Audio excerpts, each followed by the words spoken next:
여러분 안녕하세요. 오늘 우리가 함께 살펴볼 이 해설 자료, 아마 성경 전체를 통틀어서 가장 불편한 본문 중 하나일 겁니다. 바로 창세기 20장인데요. 왜 불편하냐고요? 그럴 수밖에 없죠.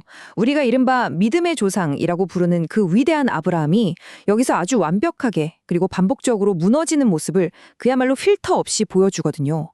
보통 우리는 위대한 영웅들의 완벽한 서사를 기대하잖아요. 그런데 이 자료는 그 환상을 산산조각 내버립니다. 그리고 그 빈자리에 훨씬 더 놀랍고 진짜 심오한 진리를 꽉 채워 넣고 있죠. 자, 그러니까 여기서 아주 근본적인 질문을 하나 던져볼게요. 하나님의 계획은 과연 우리의 신실함 위에 세워지는 걸까요? 보통 우리는 우리가 하나님께 좀 잘해야, 뭔가 도덕적으로 완벽해야 그분의 뜻이 이루어진다고 생각하잖아요. 하지만 창세기 20장은 이런 우리의 얄팍한 예상을 완전히 뒤엎는 다소 충격적인 답변을 내놓습니다. 영웅을 향한 우리의 기대를 단번에 깨버리면서 말이죠. 그럼 본격적으로 한번 파헤쳐 볼까요? 창세기 12장하고 20장의 상황을 비교해보면 아주 흥미로운, 좀 소름 돋는 패턴이 하나 나옵니다. 12장에서 아브라함이 이집트로 내려갔을 때 그때는 정말 굶어 죽을 것 같은 끔찍한 기근 때문이었어요. 거기서 아내 사라를 누이라고 속였죠. 솔직히 목숨이 왔다 갔다 하니까 그 극심한 공포, 어느 정도는 우리가 인간적으로 이해해 줄 수도 있잖아요. 그런데 20장 글 아래서는 얘기가 좀 다릅니다. 딱히 생명을 위협받는 외부 요인이 없었거든요. 그런데도 아브라함은 똑같은 거짓말을 또 반복합니다. 본문을 가만히 들여다보면요. 이거 절대 단순한 일회성 실수가 아니었어요. 아브라함 본인 입으로 고백하듯이 가는 곳마다 써먹으려고 아주 철저하게 계산해둔 생존 전략이었던 겁니다. 두려움이 아예 습관이 되어버린 거죠. 진짜 충격적인 건 하나님과 그 엄청난 언약을 맺은 직후에 이 참담한 실패를 또 저질렀다는 사실이에요. 세상에나. 첫 번째 파트, 하나님의 선제적 은혜입니다. 바로 넘어가 보죠. 그렇다면 이렇게 다분히 의도적이고 반복된 인간의 실패에 과연 하나님은 어떻게 반응하실까요? 바로 여기서 섭리의 진짜 놀라운 비밀이 등장합니다. 우리는 흔히 하나님이 우리가 막 사고 쳐놓으면 그제야 오셔서 수습해 주시는 일종의 사후처리 반 같은 역할을 하신다고 생각하잖아요. 그런데 아니에요. 하나님의 섭리는 사건이 터지기 전부터 선제적으로 우리를 꽉 막아주는 아주 든든한 방패로 작동합니다. 자, 여기서 우리는 하사크라는 히브리어 단어에 주목해 봐야 합니다. 이게 억제하다, 막다라는 뜻이거든요. 본문에 보면 하나님이 아비멜렉 왕의 꿈에 직접 나타나셔서 그가 죄를 짓지 않도록 내가 직접 막았다라고 엄청 강력하게 말씀하세요. 도대체 어떻게 막으셨냐? 무슨 마음에 찔림을 준 정도가 아니고요. 아비멜렉 집안의 모든 태를 생물학적으로 완전히 닫아버리셨어요. 문자 그대로 셧다운을 시킨 거죠. 왜 이렇게까지 하셨을까요? 단순하게 사라 한 사람을 지키기 위해서? 아닙니다. 이건 사라를 통해 태어날 이삭, 그리고 그 혈통을 타고 마침내 이 땅에 오실 예수 그리스도의 족보 자체를 지키기 위한 하나님의 아주 적극적이고 능동적인 개입이었던 겁니다. 이게 참 재밌는 게요. 현대 심리학이나 철학의 관점하고도 기가 막히게 연결됩니다. 철학자 한병철 씨의 피로사회라는 개념 다들 들어보셨죠? 현대인들은 끊임없이 뭔가를 성과로 내야 하고 나 자신을 증명해야 한다는 강박에 쫓기며 살잖아요. 그런데 참 슬프게도 우리는 이 신앙생활을 하면서도 똑같은 강박증을 겪거든요. 하나님의 은혜를 얻어내려고 충분히 좋은 사람이 되려고 아등바등 하는 거죠. 일종의 영적 번아웃 상태랄까요? 하지만 이 창세기 20장의 사건은 하나님의 은혜가 우리가 도덕적으로 얼마나 완벽한가에 달려있지 않다는 걸 아주 확실하게 증명합니다.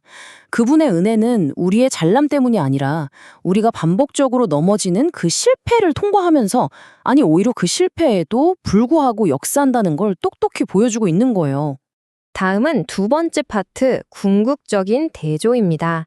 상황이 어떻게 완벽하게 역전되는지 한번 볼까요?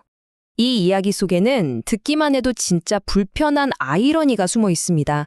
하나님을 전혀 모르는 이방인 왕이 오히려 하나님의 선택을 받은 언약 백성한테 도덕과 윤리를 가르치고 있단 말이죠. 아비멜렉이 아브라함을 호통칠 때 썼던 네발라라는 단어를 한번 보세요. 아비멜렉이 네가 마땅히 하지 말아야 할 짓을 했다 하면서 꾸짖는데, 사실 이 네발라는 이스라엘 언약 공동체 안에서 아주 심각한 도덕적 파탄이 일어났을 때 쓰는 전문적인 신앙 용어거든요. 정말 말도 안 되는 상황 아닙니까? 언약 밖에 있는 이방인이 언약 백성의 언어를 빌려서 그 백성의 대표자를 꾸짖고 있는 거예요. 누가 옳게 행동하는지 역할이 완전히 180도 뒤집혀 버린 거죠. 이 진짜 쥐구멍에라도 숨고 싶은 당혹스러운 장면에 대해서 종교개혁자 존 칼빈이 아주 날카로운 통찰을 남겼습니다. 하나님은 때때로 자기 자녀들을 이방인의 거울 앞에 세우심으로 그들을 부끄럽게 하신다. 이는 더 깊은 겸손으로 이끌기 위함이다. 맞아요. 바로 이겁니다. 이 철저한 그야말로 공개적인 망신은 믿는 자를 파멸시키려고 주시는 게 아닙니다. 오히려 우리가 그동안 겹겹이 두르고 있던 그 잘난 성과주의적 신앙의 껍데기를 확 벗겨내버리고 하나님의 은혜가 얼마나 파격적인지 보여주는 일종의 거울 역할을 하는 거죠. 그리고 이 대조가 우리에게 진짜 놀라운 사실을 기가 막히게 보여주는데요. 자, 이 본문에서 아브라함은 무려 3가지 주요 역할에서 완전히 바닥을 칩니다. 선지자로서 그는 비겁하게 거짓말을 했지만 참된 선지자이신 우리 그리스도는 진리 그 자체로 오셨죠. 남편으로서는 어땠나요? 아브라함은 자기 목숨 하나 건지겠다고 아내를 위험의 도구로 내몰았습니다. 하지만 참된 신랑이신 그리스도는 신부된 교회를 위해 자기 자신을 기꺼이 희생하셨어요. 마지막으로 중보자 역할입니다. 아브라함은 자기가 그 끔찍한 죄를 짓고 난 직후에 남을 위해 기도해야 하는 처지가 됐지만 그리스도는 애초에 죄가 없으신 분이기에 오직 우리만을 위해 완벽한 중보를 하십니다. 그러니까 결국 아브라함의 이 뼈아픈 실패 기록들은 사실상 너희에게는 참된 선지자, 참된 남편, 참된 중보자인 그리스도가 절대적으로 필요하다라고 외치는 거대한 네온세인이나 다름없는 거예요. 세 번째 파트, 최초의 선지자가 가진 역설입니다. 계속 가보시죠. 자, 이제 여기서 우리는 성경 전체를 관통하는 엄청나게 흥미로운 주제 하나를 맞닥뜨리게 됩니다. 창세기 20장 7절을 딱 펴보면 성경에서 선지자를 뜻하는 히브리어 나비라는 단어가 역사상 최초로 등장하거든요. 그런데 이 역사적인 첫 등장에 진짜 깊고 심오한 신학적 역설이 담겨 있습니다. 성경이 난생 처음으로 누군가를 향해 너는 선지자다 라고 불렀는데 그 타이틀을 단 사람이 무슨 완벽한 성자가 아니라 불과 몇 분 전까지 자기 목숨 하나 구걸하겠다고 아내를 팔아넘기며 거짓말하던 바로 그 남자였다는 거예요. 게다가 이 선지자로서 부여받은 첫 번째 공식 임무가 뭔지 아세요? 자기가 그 엄청난 도덕적 실패를 저질러 놓고 그 직후에 이방인 왕을 살려내라고 명령받은 중보기도였습니다. 와, 진짜 아이러니의 극치 아닙니까? 이 중보기도의 타임라인을 쭉 따라가 보면 그 의미가 훨씬 더 선명해지는데요. 기원전 2000년경 아브라함은 자기 거짓말이 들통난 직후에 기도를 했고요. 기원전 1400년 모세도 마찬가지죠.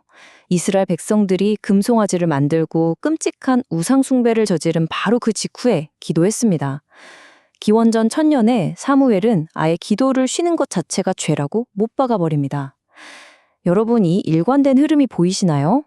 하나님은 흠집 많고 깊은 결함을 가진 사람들을 중보기도의 계보에 끊임없이 아주 고집스럽게 사용하셨습니다.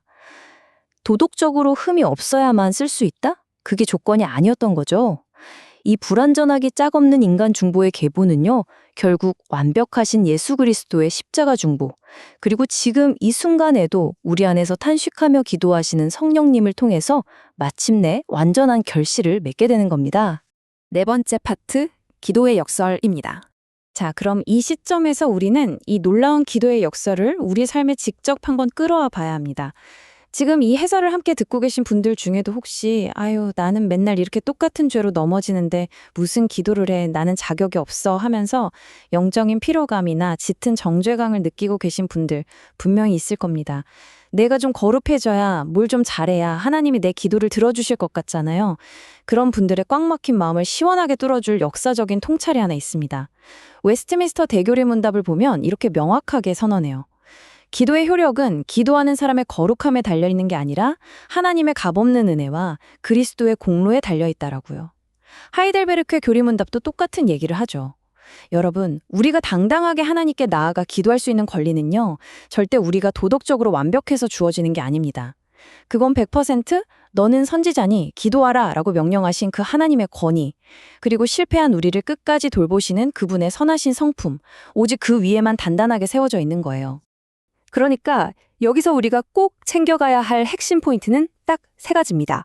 첫째, 내 삶에서 똑같은 실패가 반복된다고 절대 절망하지 마세요. 둘째, 자꾸 실패하는 나 자신에게서 눈을 돌려서 내가 이루지 못한 그 모든 것을 이미 완벽하게 성취해 놓으신 그리스도를 바라보십시오. 그리고 셋째, 내 자격을 따지는 그 머리 아픈 계산은 다 내려놓고 그저 기도하라 하신 하나님의 명령과 권위에 기대해서 아주 담대하게 기도하세요. 결함투성이에 비겁하기 짝이 없었던 아브람의 기도가 아비멜렉 집안의 닫힌 태를 열고 살려낸 것처럼 우리 역시 무너진 성벽 틈에 서서 우리의 가정과 공동체를 위해 담대하게 기도의 자리를 지켜야 합니다. 자, 이제 이 도발적인 질문 하나를 여러분 스스로에게 던져보면서 오늘의 해설을 마무리해 볼까 합니다. 실패한 데다가 거짓말까지 한 그 선지자를 사용해서 한 나라를 통째로 치유하실 만큼 하나님의 은혜가 그토록 깊고 상상을 초월한다면 도대체 무엇이 지금 여러분이 가진 그 가장 깊고 뼈아픈 실패를 있는 그대로 하나님께 들고 나아가는 걸 가로막고 있습니까? 이 질문이요, 실패와 은혜 그리고 기도를 바라보는 여러분의 시각을 아주 새롭게 완전히 바꿔놓기를 바랍니다. 함께 해주셔서 감사합니다.